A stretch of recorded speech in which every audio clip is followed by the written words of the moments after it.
Welcome to our expert interview. Today we have Terry Shanahan. I am absolutely thrilled to share Terry with my community. I connected with Terry a few weeks ago. We got chatting on Instagram. We booked a meeting, and I think you will love Terry as much as I do because Terry has just this like super honest, super transparent, really authentic approach to life. And I feel like that's what I try and do as well, to try and share with all of you in the community some of the challenges, some of the pitfalls that we face as real estate investors, and then some of the ways that we've figured out how to overcome challenges and how to create opportunities from challenges. So, Terry, I'm going to let you share a little bit with everybody who is tuning into this interview and tell us. I mean, I've read your bio, it's extensive. You're awesome. I totally get it. Tell us a little bit about why you are in real estate right now. What brought you to this point? Yeah, absolutely. Well, thank you, Elizabeth, so much for the opportunity. Like you said, we totally hit it off, and I could tell you were a authentic, real person, and I'm excited to chat with you and hopefully connect more with your community. So I'll just kind of tell you my story, and how it led me to real estate. So, my I grew up, in the U.S. in Omaha, Nebraska, middle of the country. Omaha's kind of famous for Warren Buffett. All his companies are here, greatest investor of all time, not necessarily real estate, but companies. So grew up Midwest, very middle class. I would say my mom worked in social work. My dad was in like industrial sales. So I have no entrepreneurship really from my parents or anybody in my family. But my dad kind of always told me when I was a kid, like, hey, you want to work for yourself, start your own, be your own boss was the wording that he said, just because, he had a job he didn't love and dealt with some stuff that employees deal with. So I kind of always had that in my head, like be your own boss, and I was really into athletics, into sports. I was a pretty intense kid and focused. Wasn't great at school just because I wasn't interested in school. I mean, I was a BC student, and I wasn't interested in it. It didn't interest me at all. And so school was kind of a battle. I didn't learn from reading comprehension. That wasn't how I learned. I learned from doing, from seeing. So all along the way, I kind of, just based off of my ability to communicate and connect with people. I mean, I kind of just made my way through and never really knew what I wanted to do. I mean, like I said, I was like really loved athletic performance and athletics, and that was a huge passion of mine.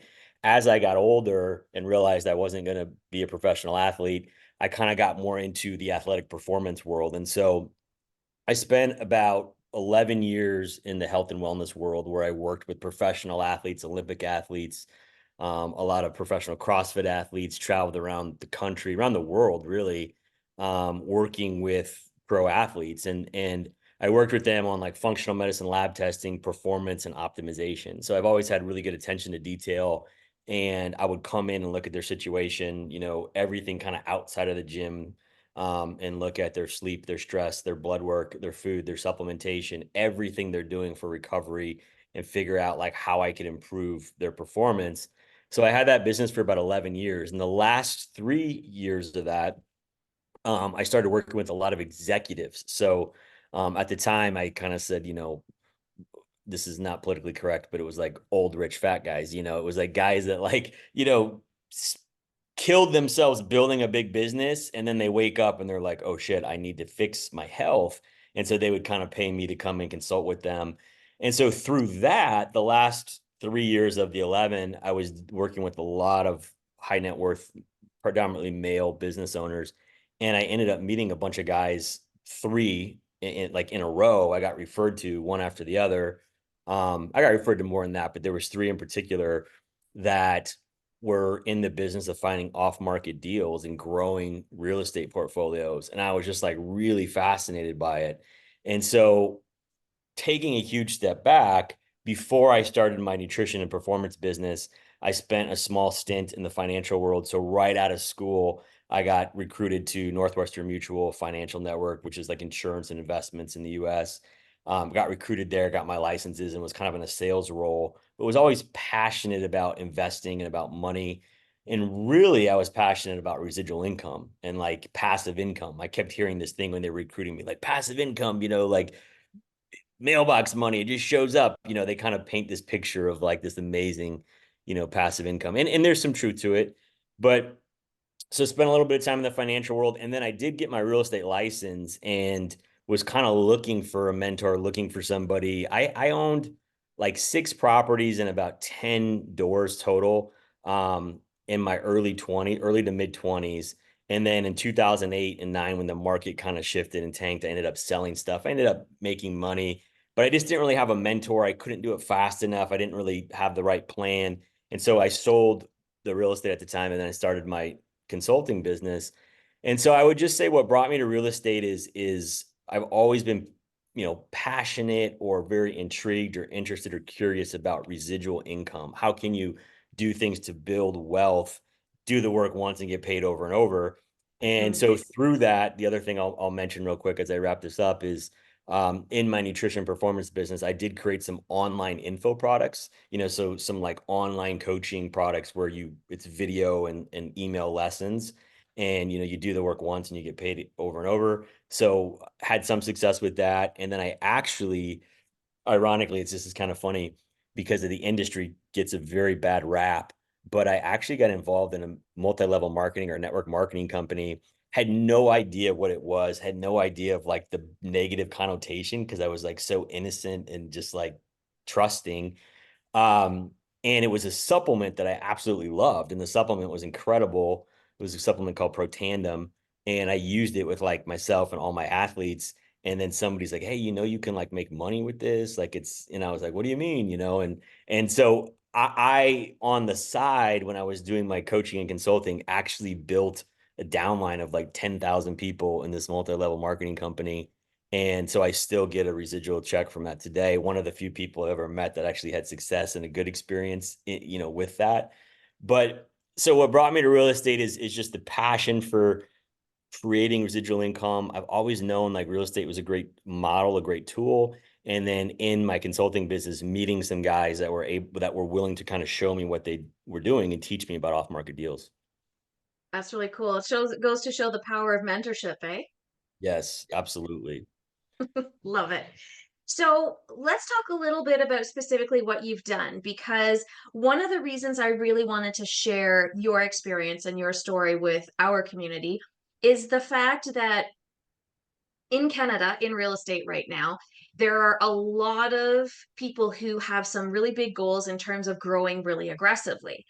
And unfortunately, with this kind of market downturn that we've been through the last couple of years, some people who have grown really aggressively are now struggling for a variety of reasons, 5 reasons, in fact, that you and I were sort of able to tease out, and we're going to talk about those in a couple of minutes. But you have not done that. In fact, you have exploded and you are doing incredibly well. And then the flip side of us figuring out some of the challenges with the other companies is also figuring out where you have done things differently that have enabled you to grow and be successful and not run into these obstacles that other investors are having with refinancing and paying back lenders and borrowers, maintaining cash flow, those kinds of things. So tell us a little bit about where you've kind of been spending your time, because basically you finished 2019, you had been really sick, you'd been in hospital, like you were super ill. And come the beginning of 2020, when the rest of the world shuts down because of COVID, you're like, look out, I'm coming for you. Right. Yeah, absolutely. I mean, I think, you seem like a person who's into personal growth and development. And I think most entrepreneurs are, because a big part of what we do has to be mindset and toughness and belief. And I think like I was always a high performer, always driven, worked with extremely high performers. And that was, my niche that I really knew. But I think, I don't know, there was probably something around like a subconscious belief or limiting belief that I had where maybe like I didn't think I deserved or could achieve, this crazy wealth, right? And so I think there was something there that maybe held me back. And to be honest, 2019 was the toughest year of my life, a huge transitional year for me. had a crazy health scare. Here I was, this fitness health guy who looked healthy, who was lean and ripped and, vascular and all these things, and like had a crazy, crazy, crazy scare. So, and then at the same time during that period, had a relationship end in my personal life, a breakup.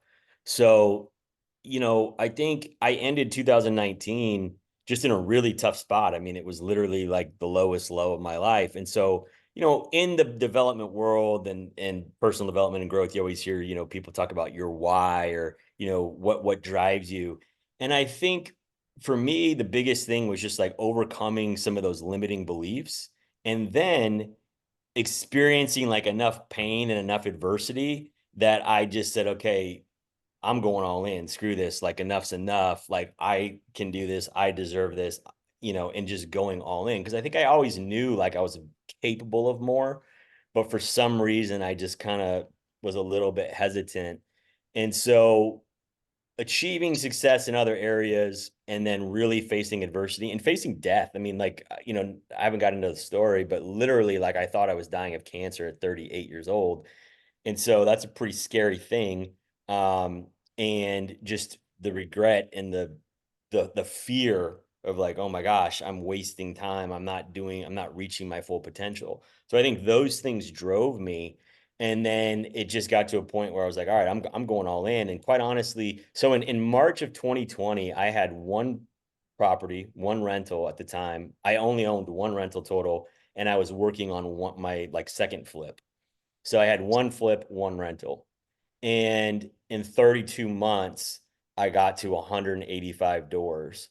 And, so in 32 months to accumulate that many doors without other people's money or outside capital or funding, it was really pretty remarkable. And I'll tell you that in March of 2020, um, I my someday goal, like 5, 10 years, was like if I could get to 100 doors, that would be amazing, and then here I am, was 32 months later at 185. So it was just a crazy run. And of course, I can get into some of the details as to like how that happened. Happy to kind of go whatever direction you'd like. That's awesome. And congratulations. Not everybody can do that Yeah. to grow like that in the space of literally less than 3 years. Well, thank you. No, I appreciate it. And sometimes I kind of take for granted, like it's one of those things. It's like the law of familiarity. Like the more you're around something, the more normal it becomes. And so Yeah. sometimes we forget, like, oh, what you did was pretty good, like give yourself some credit. It's like you're always wanting more, the next thing, or you're always focused on like maybe your failures or your shortcomings versus like just taking a step back and appreciating, what you have and what you've created. Yeah. But you're interesting, and this is one of the things that I like so much because when we talked about it, you said I actually don't share much on social media. I'm not No. all over social media going, "Hey, look at this house and look at this deal and, look at my this that I'm driving and this that I own." You're actually the opposite where you kind of said like, "I'm not really on social media. I don't really have a brand." It's just Yeah. you've been Yeah. focused.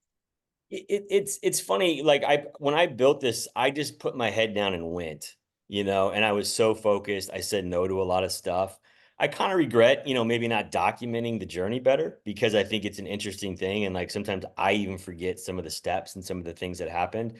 But yeah, Mhm. I've never been comfortable. I've never really been comfortable like fully sharing my life on social media. And I've certainly haven't been comfortable sharing like successes, or being kind of braggy, or whatever you want to call it, showing material things or showing financial things. That's just never been who I am, and I think, for me, obviously, like, I love success, but I've realized about me, it's not about I mean, money matters, of course, but for me, it's more about the freedom. Free time freedom, location freedom, financial freedom, of course, but the freedom to like do what I want when I want with who I want. And I think that's what's driven me, is just to create that freedom in my life. Although, as you know, as an entrepreneur, I might have that freedom, but sometimes, we get stuck in our own cage of obsessive work, and not taking Mhm. advantage of the freedoms we have. Yeah.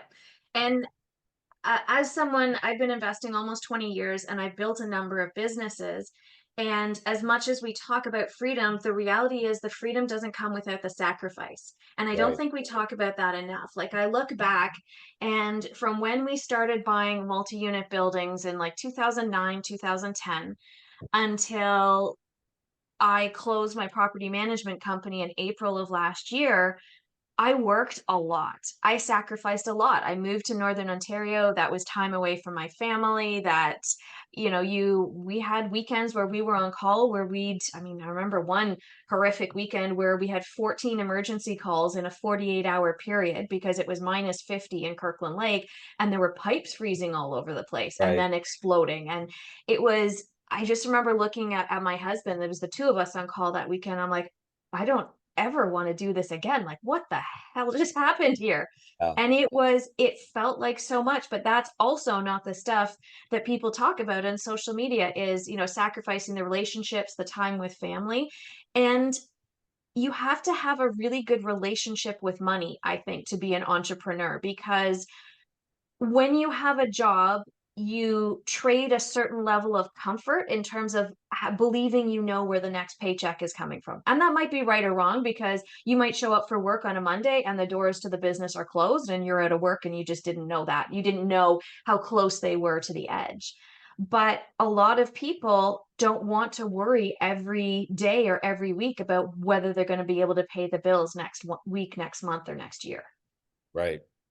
Absolutely. Yeah. I mean, it's funny because there's days when I'm super happy, we're on top of the world and we're like, man, I would never change this. I'm so glad I did this. I'm so glad I took the chances. I'm so glad, you're happy. And then there's Yeah. days when you want to crawl up in a ball and cry and be like, oh my God, what is wrong with me? Why am Yeah, I doing this? And so it's a very much a roller coaster. I And agree. And I think a lot of people though that really becomes personal. And I think that's one of the biggest challenges for entrepreneurs and investors is consistently keeping that positive mindset. And as someone who's worked with athletes, you've seen it for years. You have an injury or you have something as an athlete and the uncertainty flares up and it's, where do you go and what are you worth and who am I if I can't do this anymore? right, our identity becomes our identity becomes so wrapped up in who we are, what we're doing, our Yeah. job versus something deeper, for sure. Yeah. And you and I haven't, I don't know if you have kids or not, but I don't have kids. And a lot of women my age and up to my age, our identity becomes I'm a mom. Someone says to you, tell me who you are. The first thing they say is I'm a mom. So for those of us who don't have children, typically our go-to in the next with that question is I'm a real estate investor, I'm a flipper, I do BRRRRs, like I'm a mortgage broker. Like our job becomes our identity. So if we can't or don't want to do that anymore, that's huge.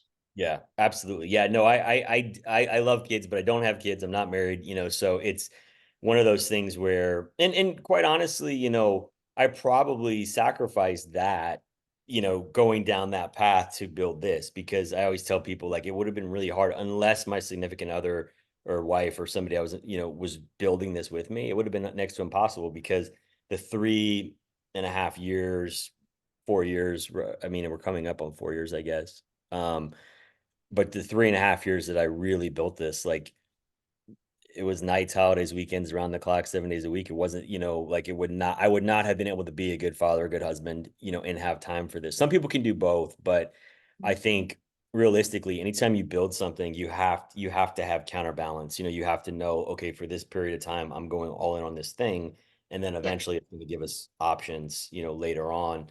But yeah, I mean, the bottom line is there's a lot of in the real estate world, there's a lot of flash, there's a lot of smoke and mirrors. There's a lot of people who aren't quite what they say or who kind of fudge numbers or what we talked about, they raise out, and there's nothing wrong with this. Like, it's I think it's a great model if that's what you want to do. But I know guys that, claim to own air quotes, hundreds or thousands of units, and really they have like a 5 to 10% ownership stake in a fund that owns those, and the fund is taking no distributions for 3 years. So it's like, well, what are they? I mean, they have an equity position, but they owe the investors, and then at the end of the day, they're hoping they're going to get a big refi and pull their money out in the future. And that's fine. There's nothing wrong with that.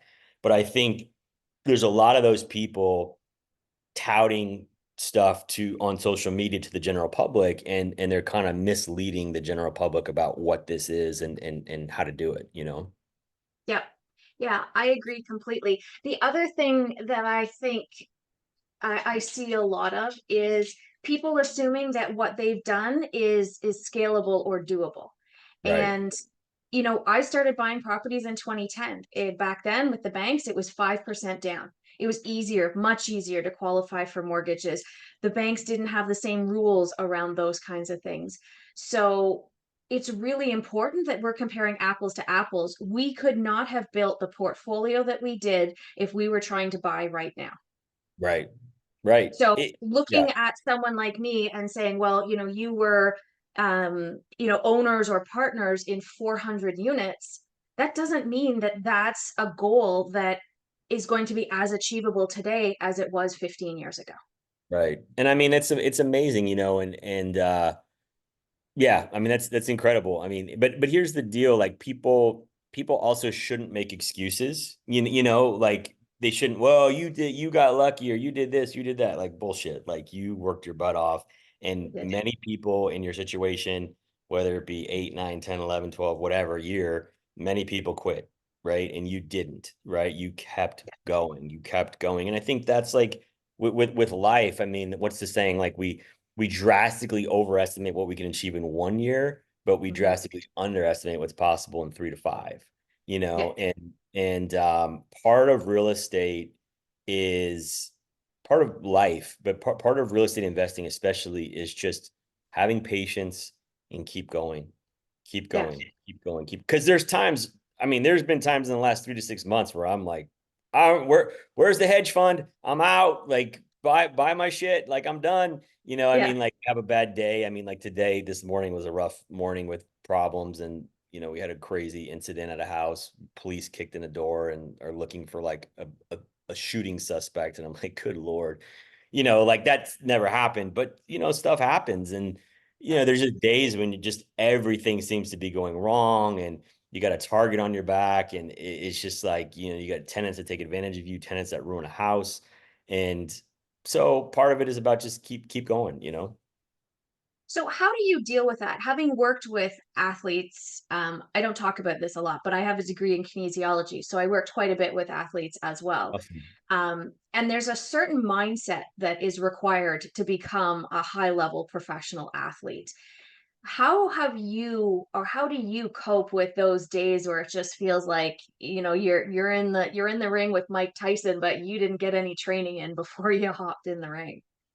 It's tough. I mean, I think I've always had, whether it be my athletic background personally. I spent a number of years training in MMA, like literally like was a training partner for pro fighters. And so I've got my ass kicked a few times, and I think, it sounds funny, but like there's a, there's kind of this, I don't know. I think it truly is important for males and females who are open to it, but it's really interesting. Like you learn a lot from martial arts or from an actual physical confrontation. We got so many people online who act tough or who say things, but like some of the most respectful people I know in the world are people who could kill you. And because they don't need to flex that whatever bravado to you, but my point is, I think between being an athlete, training a little bit in mixed martial arts, and working with pro athletes, like you learn mental toughness, you learn just all around toughness. And I mean, I think to be an entrepreneur, you have to have extreme mental toughness and mental fortitude. And I think it was really interesting in network marketing, multi-level marketing. It's very tough. Like you have to approach your friends, you have to approach people, you have to sell, you have to talk. There's constant rejection. And that business really taught me how, for lack of a better word, how weak most people are. Like most Mhm. people's mental toughness and ability, they shouldn't be entrepreneurs. They shouldn't be in charge because they don't have this. I believe anybody can learn it. Certain people have genetic predisposition towards toughness and towards being leaders. but anybody can learn to be a leader, to be tough. And it's not easy, but I think just some of the background and the things that I've seen, I've realized. And one of the things that like I used to, you know, this is again an analogy that's not the most politically correct, or maybe it could offend some people, but I'll just say it. I mean, there's certain people who are killers, and like pro athletes, like people have no idea how tough. Either the guy that doesn't even play in a game, who's a pro athlete, like he is so much tougher and athletic and skilled than anybody else who is in the crowd, right? And so I just say, like, I had the ability through one of my clients. I got to, I actually met Michael Jordan. I met Kobe Bryant, not like close personal friends or whatever, but just, connecting, crossing paths through the circle that I was in. And those guys are on a whole nother level. But even like the average professional athlete, they're just a killer. Like the example I use is like, there's some of the nicest guys in the world, but you say, hey, I'll race you to the car. Like they will trip you. Like they will trip you and they will beat you and they will talk trash in your face and think nothing of it, because Yeah. they have this like competitive edge where they're just killers, like they have another gear. They have a level of intensity that most people don't have. I think some of that can be taught, but some of it can't be. Some of it's just genetic, and but for people who want to learn or want to get to the next level, um, I think the biggest thing is just mental toughness and belief in yourself. And I think some of that can certainly be learned or taught. Yeah, I agree with you. And I think what you touched on, consistency is really important. And when you make commitments to yourself, honoring those commitments, when you are out of alignment, when you're talking to people and saying things that aren't true, when you're making promises that you have no way to be able to keep or no intention of keeping them, I think that really undermines confidence as well. So whether or not everybody could grow the way that you've grown, perhaps not everybody can do that. But I think it's important to recognize that everybody's journey needs to be different too. I mean, we can have a lot of the same attributes, but what looks like success to you is probably not the same thing as what looks like success to me. We need to allow room for people to do their own thing, but I think Right. you're absolutely right. We can't quit. And we could Yeah. say it was easier for me 10, 15 years ago. It probably was easier, but you're absolutely right. The sacrifices that were made and the mental fortitude that was required to grow like that nothing's changed between then and now. Right. And here's the thing, maybe the bank loans were easier, but guess what? There wasn't as much information accessible. There wasn't technology Yeah. accessible.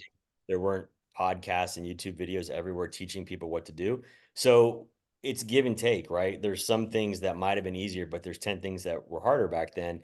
And, when you were speaking, a quote that came to mind, one of my mentors early on in my early 20s when I was at Northwestern Mutual, he said to me, the difference between, and this was in the financial world, right? So for context, and same thing applies to real estate, but the difference between an amateur and a professional is that a professional just does 3 to 5 things well every single day, no matter how they feel.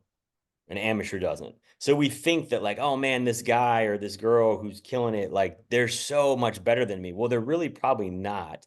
But what they did is they committed to 3 to 5 actions every day, no matter Mhm. how they felt, right? So it's picking up the phone, calling on a deal, it's following up with prospects, it's whatever those things are, wherever you're at in the stage to build.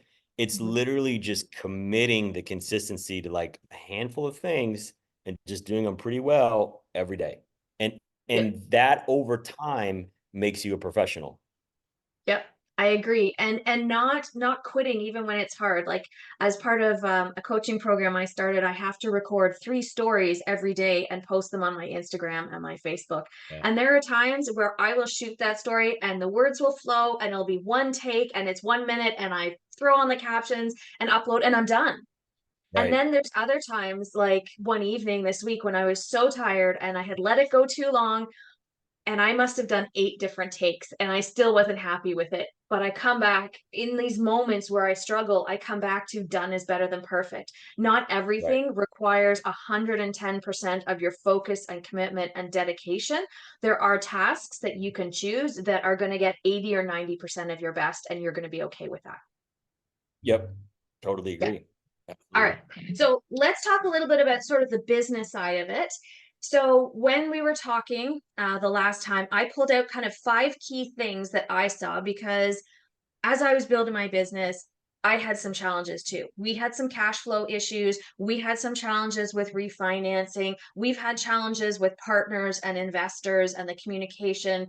So and then I took a look at all the other companies that I've sort of known bits and pieces of. And this isn't to say that I'm an expert and I know intimately, all the businesses and all the, real estate businesses in Canada that are struggling or have failed, but there's things that I can pick up from the surface. So I'm going to read out the 5 and then let's kind of talk about them if you're okay with that, Yeah. Terry.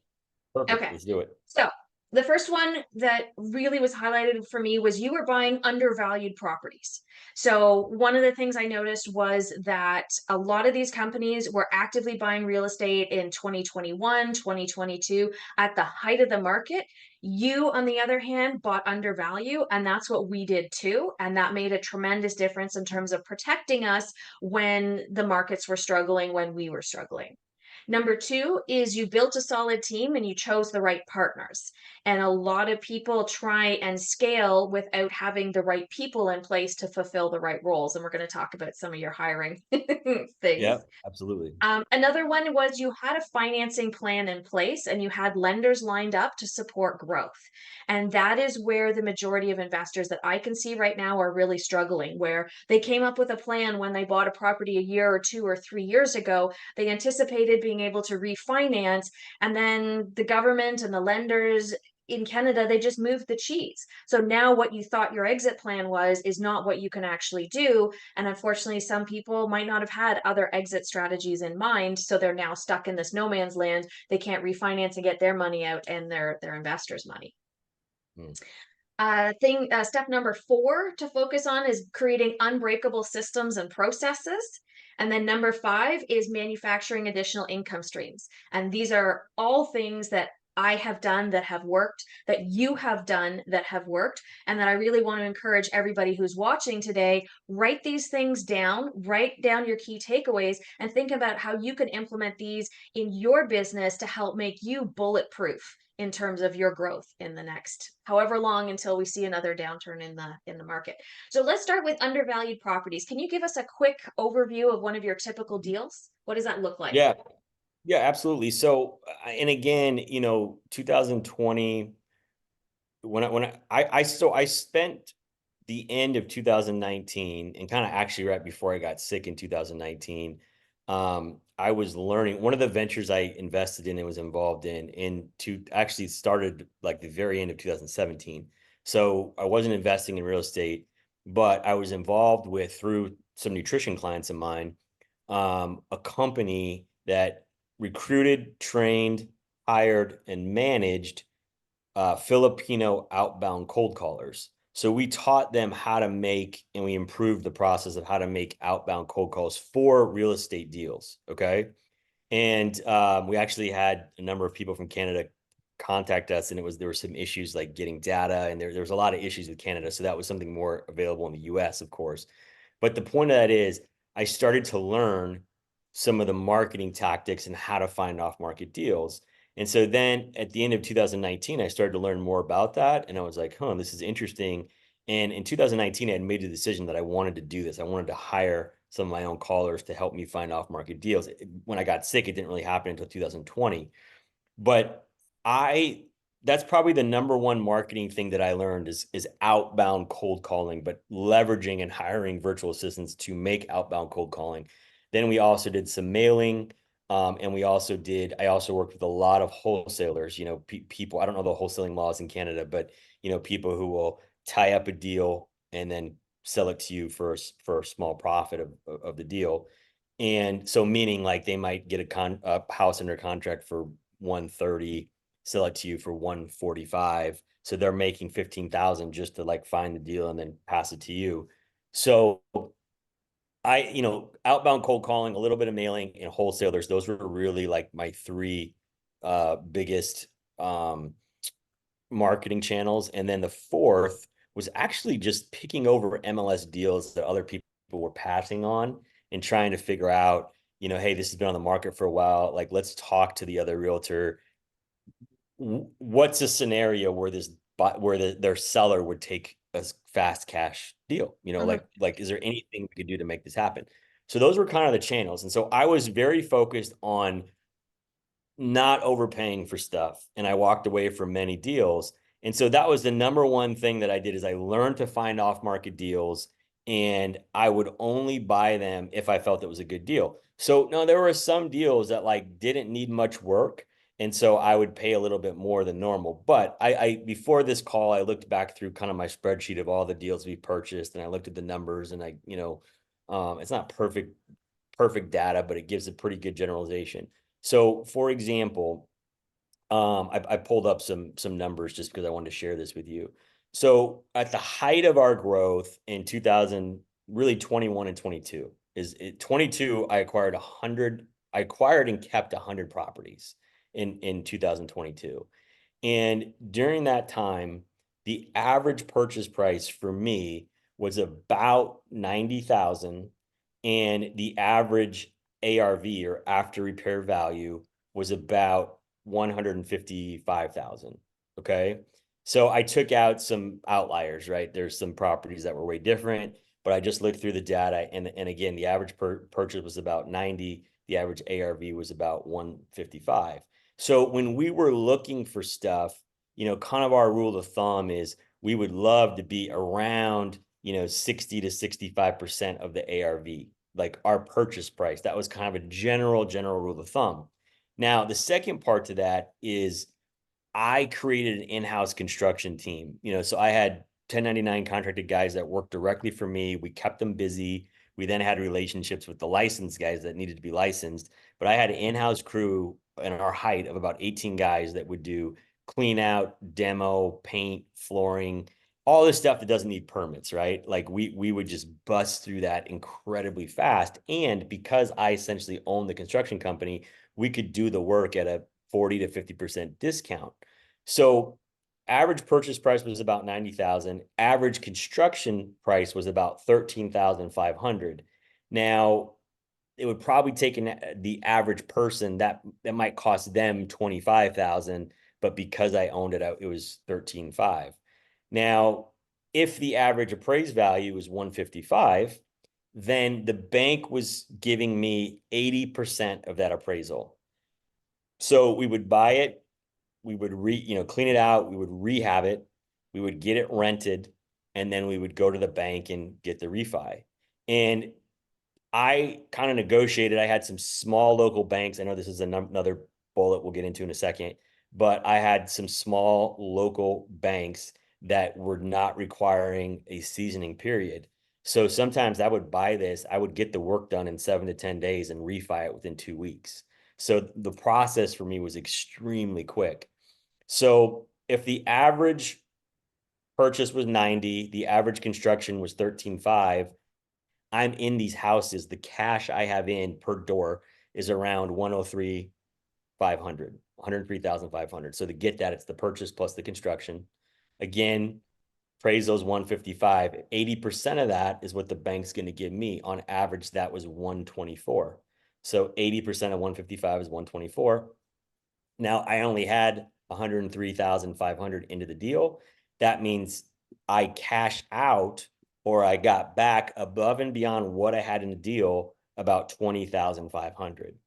Okay. Now, in order for me to get this favorable sort of lending with the bank, obviously I had to establish myself. I had to show them, I had to prove that I was going to do what I said I was going to do.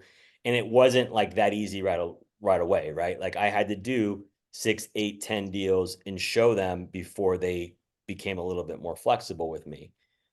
So not only am I having zero money tied up in the deal once I'm done, I'm actually getting an extra 20,500. Then I can use that money for marketing. I can use that money to pay my team. I can use that money to reinvest into the next deal. And that's what I did. So on average, I literally took 4 or 5, I took these numbers from actually more than that, like a huge sample of our houses, but some of the better ones that fit these exact numbers, the rent is around 1495, so 1,495, and my average gross cash flow, so after principal, interest, taxes, insurance, the gross cash flow is about $473 per door. So pretty high. Now, there's no management fee taken out of that, and that doesn't account for repairs and maintenance, but we're redoing the house. So the goal is to keep the capital expenditures at least low. So that's kind of my average deal. I don't know if that makes sense without seeing the numbers in front of you, but that sort of was my average deal in 2021 and 22. That's phenomenal. Like those numbers, I mean, we haven't seen those in Canada in quite a while. Yeah. Yeah. Um, so just to fill in some of the background info for everybody who's listening. So these are single family homes, 2 bedroom, 3 bedroom, one bathroom. Yep. Yep. So, I have no apartments. I have one fourplex. I have a couple threeplexes and then maybe 10 duplexes. Mhm. But 90% of my stuff, over 90% of my stuff is single family homes. Our target was always at least 3-1, so three Yeah, bed, one bath or greater. Um, I love 4.2s. They're harder to find. I do have some 2 bed, one baths, but we try to stay away from those. Although we do own a fair amount of those. Our goal is always 3 bedrooms or more. gotcha. And tell us a little bit about the Omaha market. What's the population? Who's kind of your typical tenant? Yeah. So yeah, it's funny because I automatically like jump back because it's like fair. We have fair housing laws where like you're if so, for example, like if you're licensed and somebody asks you that question, like you have to like give a politically correct answer, and like you can't talk about age or sex or race or any of these things. Like anyway, we're not in that setting, but it's funny when you said that I like automatically like jolted. So our um so Omaha, Nebraska, with surrounding areas and suburbs, it's almost 1 million people. It's like a little bit less, but right around there. Okay. So, and if you go to the heart of the city within a 30-minute drive, that's about what it is.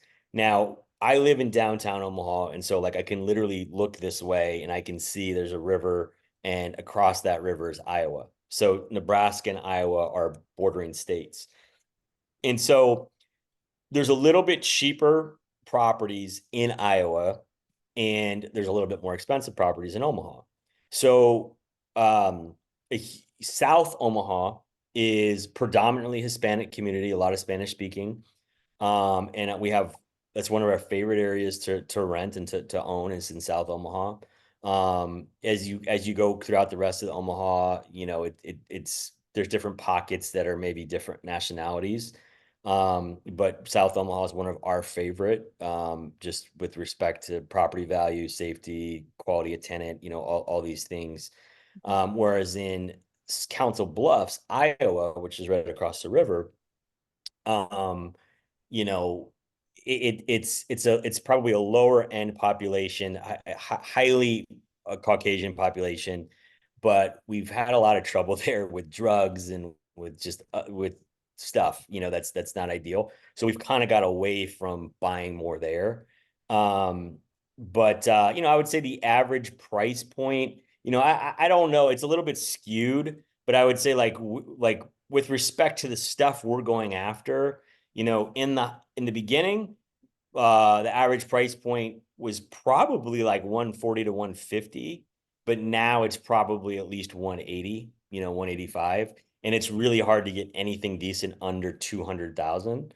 So a lot of the deals that I bought in 2021, 22, are, you know got pretty good deals, and they've obviously gone up a fair amount in value. But anyway, so our rental population is kind of all over the board, as far as who we rent to.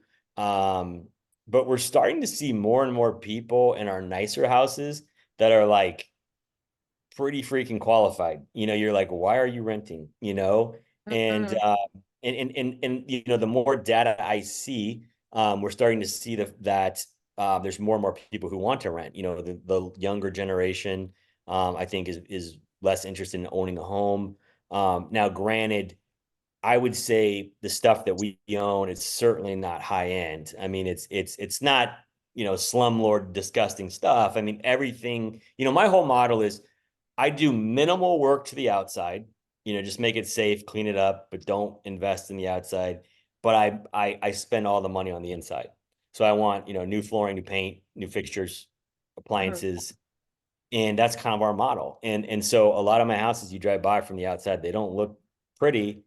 It's clean, safe, that's it. Whereas I see a lot of these investors who are watching HGTV and they're seeing these shows, and I'm like, you guys, one, you're not living there. Two, you're not flipping it. What in the hell are you doing?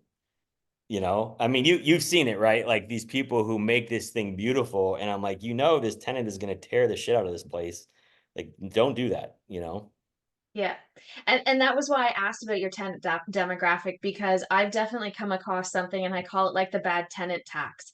And I found out when I started running numbers, particularly multifamilies, when I was starting out, I didn't realize that the insane cash flow that I was projecting was because I didn't know to take out the bad tenant tax. So when you buy buildings in, C and D markets, you Right. have to factor in the fact that the damages are going to be higher, that the garbage is going to be higher, because especially when I was buying in New Brunswick, like people would just decide they didn't want to be there anymore, and they wouldn't pay rent for a month, and then they get kicked out, and then they just go find somewhere else to rent, and they leave all their belongings behind, so I had to pay for all the garbage removal, and then they'd leave bed bugs behind, so I had to pay several $1,000s for extermination, and by the time I was done all that, the cash flow was upside down. But I just didn't know when I was running numbers initially that I should be factoring in this bad tenant tax.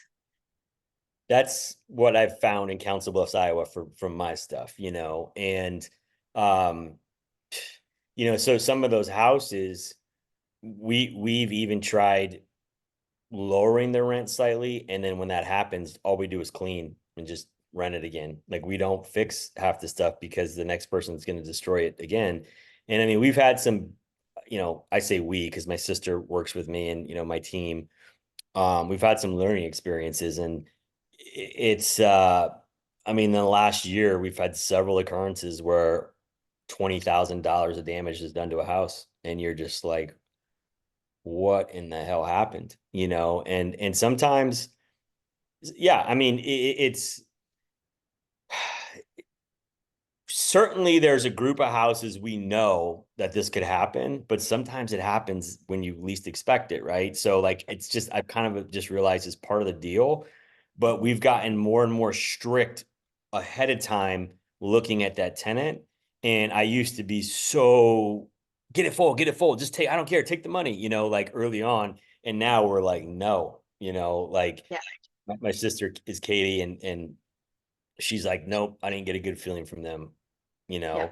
know. And for us, it's always a red flag when they show up with cash and they want to move in tomorrow. It's like, oh, okay, so you're getting evicted somewhere, huh? And it hasn't shown up yet in the background check that they're getting evicted, and that's Yeah. all. It's almost always a red flag when somebody shows up with cash and wants to move in tomorrow. Your gut says, oh my God, take the money and run. But no, you want to say, not so fast, buddy. Yeah, exactly. The bigger question is what the why is behind that. And that being said, lots of people can come up with sob stories, and just because they feed you a sob story doesn't mean it's true either. Yeah, yeah. My sister is a good person, and I remember her first week, her working for me. She was trying to help everybody in buying their stories, and Hmm. I was just like laughing. I'm like, Katie, I'm like, God bless you. You're a good person. You're gonna go to heaven, but that story's probably not true, Yeah. and we would, and now she's like the biggest hard ass ever. She's like does not care what they say because she just knows it's 9 times out of 10 it's not true. Yeah. and they're going to lie to your face, promise this shit, and then destroy the house and not pay you. And the I don't know what the tenant landlord laws are like in Canada, but they're very different between Nebraska and Iowa. And Hmm. so, the eviction process is different, and both of them suck really, but Iowa's worse. And you have to go through, after they haven't paid, then you have to go through the process.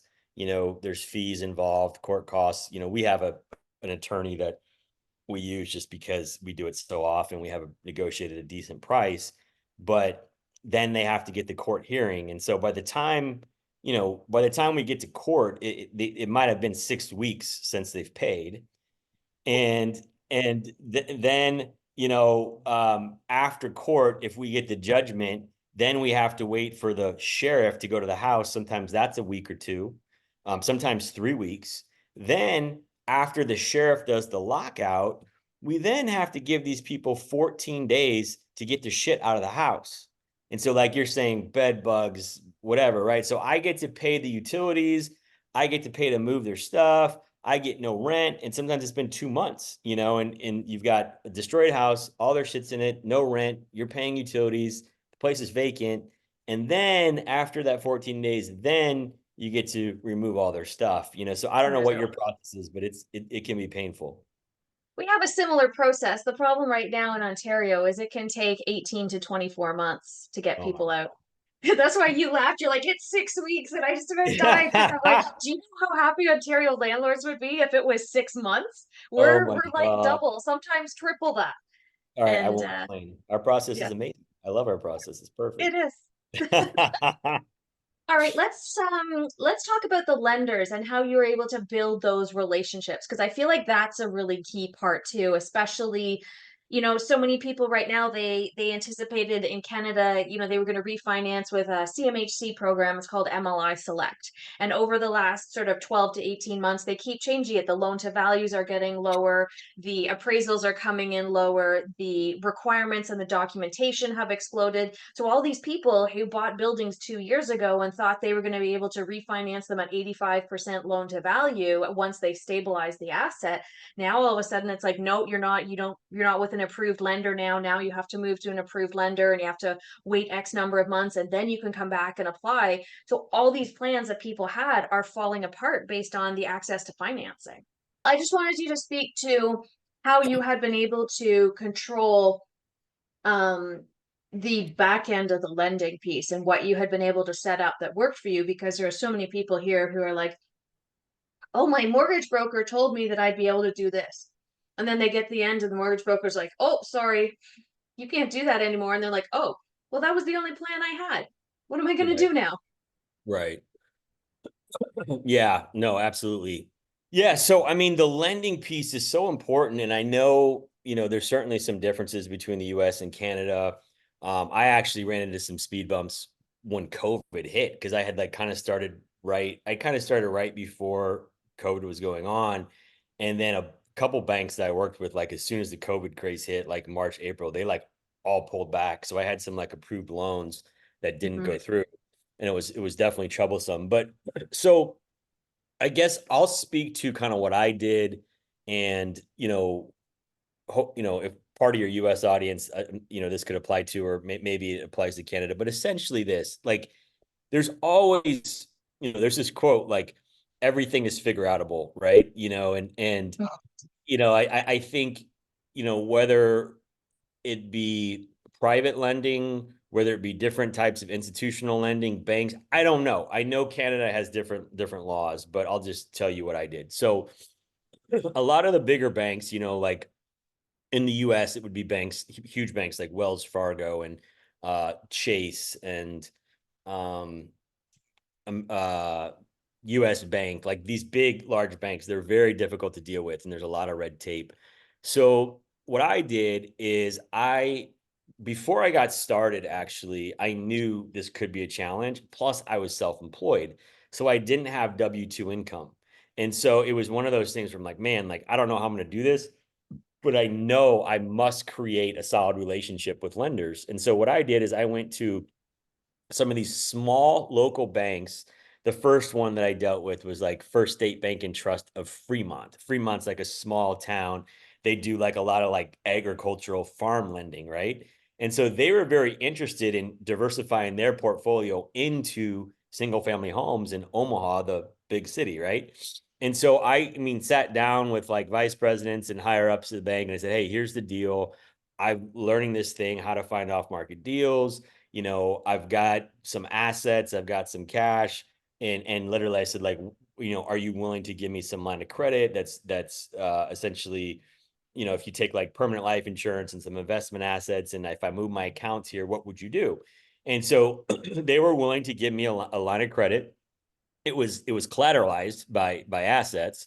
Mhm. Um, and so basically, I then had that to buy the house with cash and to fix it up with cash. And then I would have to go back to them and say, hey, this house is ready.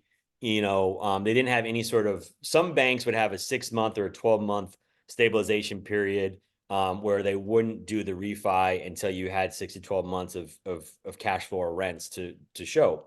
So these smaller banks would not have that seasoning period.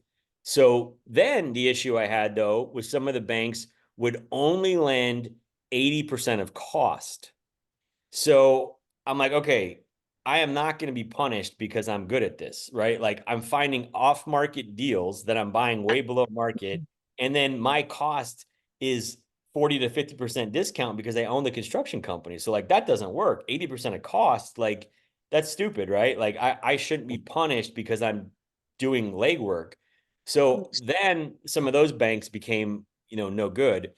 But the one first bank that worked, and again, it took a lot of calls and a lot of work before I found this bank. They understood, and so they agreed to do 80 percent of the appraised value. So then I was like, okay, great. So I would buy it, with cash and line of credit, fix it up with cash line of credit, go to them, and then we got on a really good deal where we were chugging along, and then COVID hit, and then they kind of tightened up some of their regulations. Well, my main banker, he then got recruited by an even smaller bank in a smaller city, and immediately I met with like the president and him, and I showed him what I was doing, and I showed him my numbers, and then they eventually gave me a shot.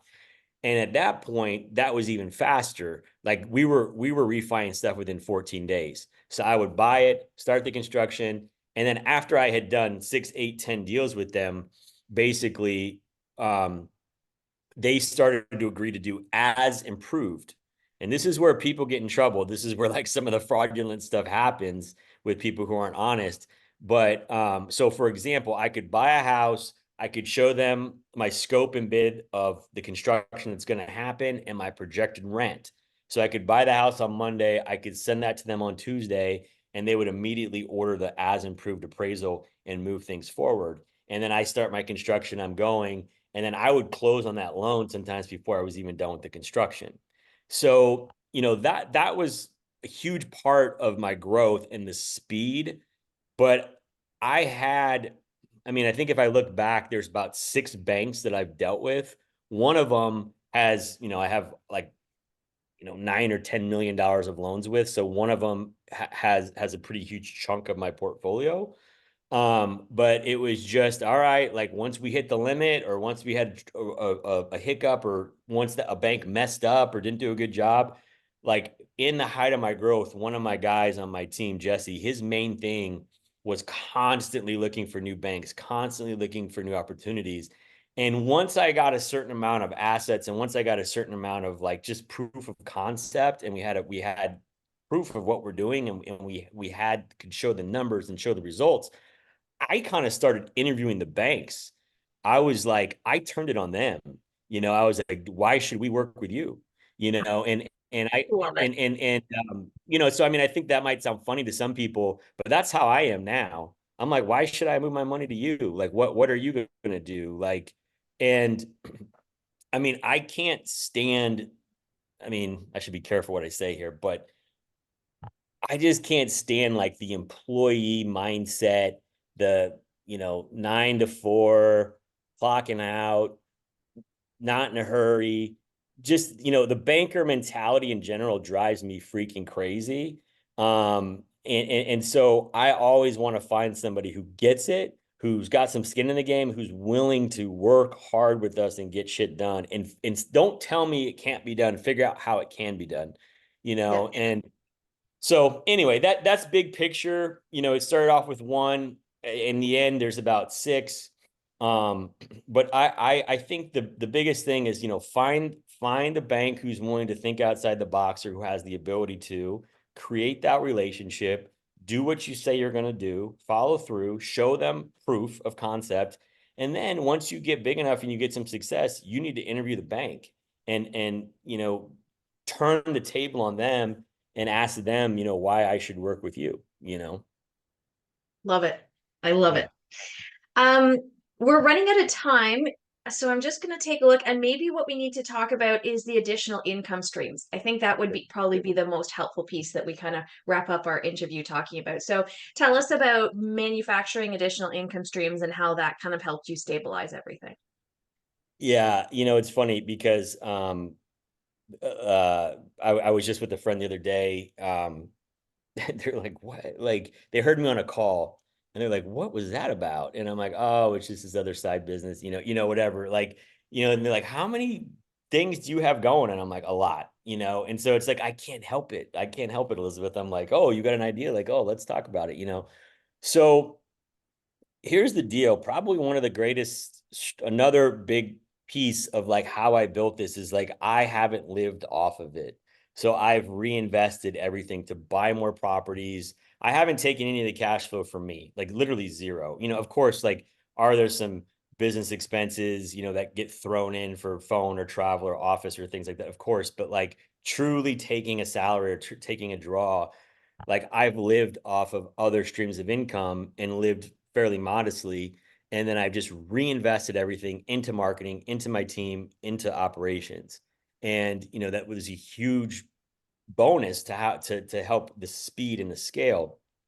So, you know, I look back, I actually was on a different podcast and they were interested in this. And I looked back at like uh 21, 22, 23, and I had between 14 and 17 streams of income in all three of those years.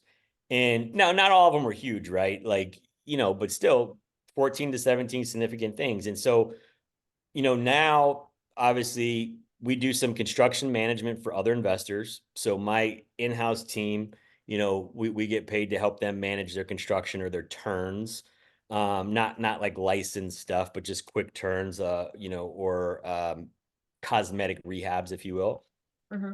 Um, we I have ownership in a title company, actually a couple title companies.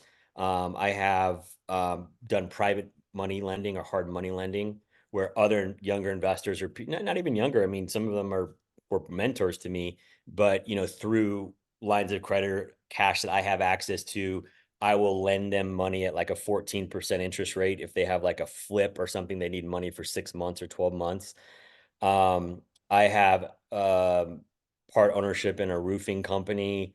I have several other random businesses where I have referral relationships with, where just through life I get clients. I can get them clients and refer people to them. Like one of them or I have a referral relationship with my bookkeepers because honestly, like they're freaking amazing and they've saved me a ton of time and a ton of money and I love them and they're so I'm like, hey, like it started off like, hey, if I refer you some people, will you discount my bill? And they're like, oh, sure, and it's minimal, but like it's now added up where I've referred them tons of people.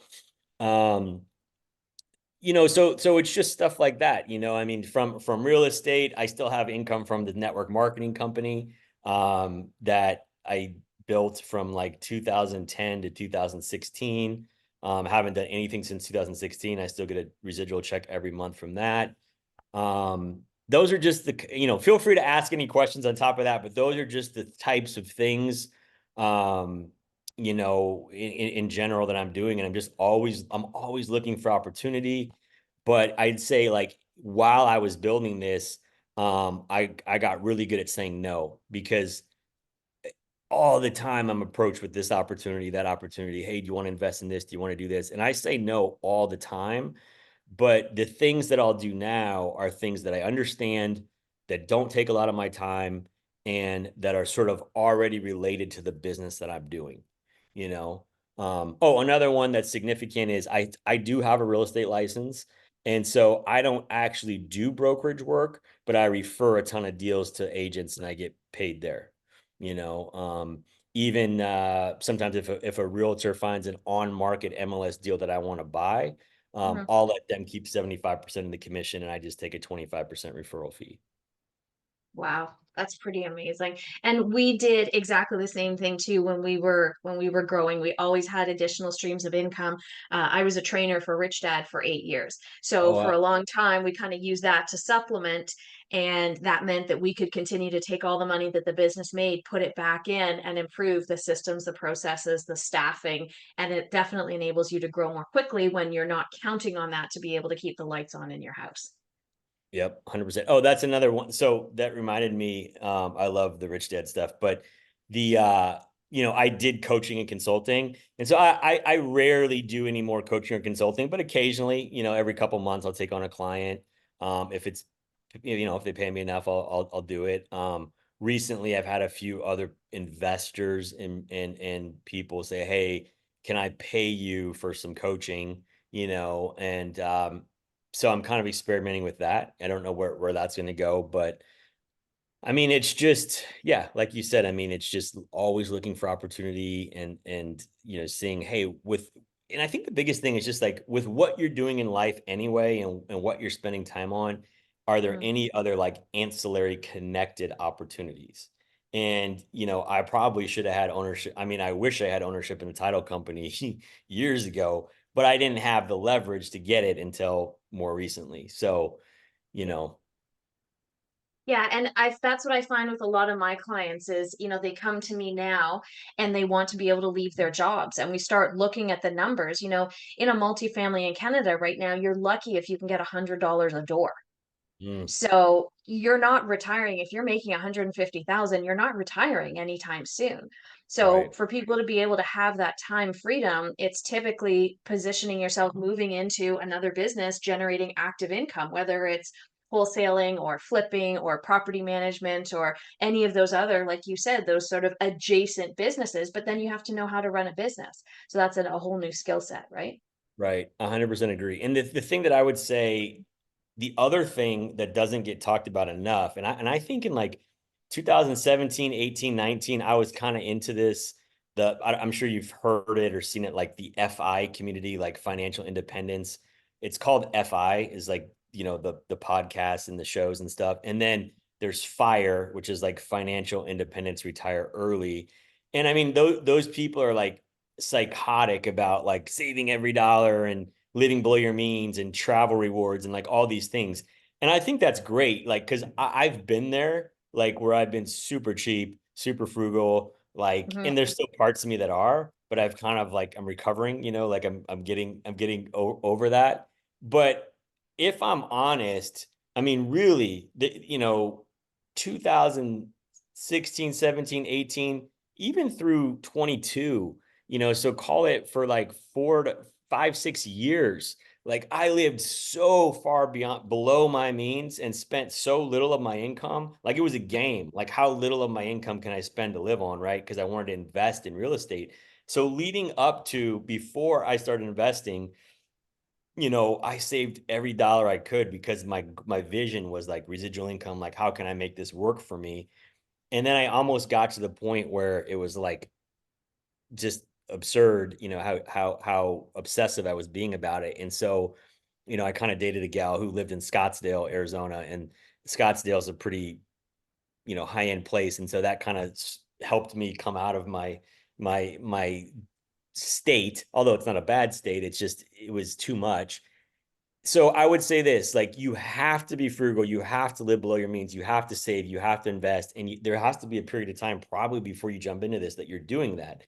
However, in hindsight, I just don't, it's not fun to like save yourself to be a millionaire. Like you have to develop some sort of skills. You have to develop something that can pay you high income. because otherwise it's just a long, slow, painful road that a lot of Mhm. people won't stick with.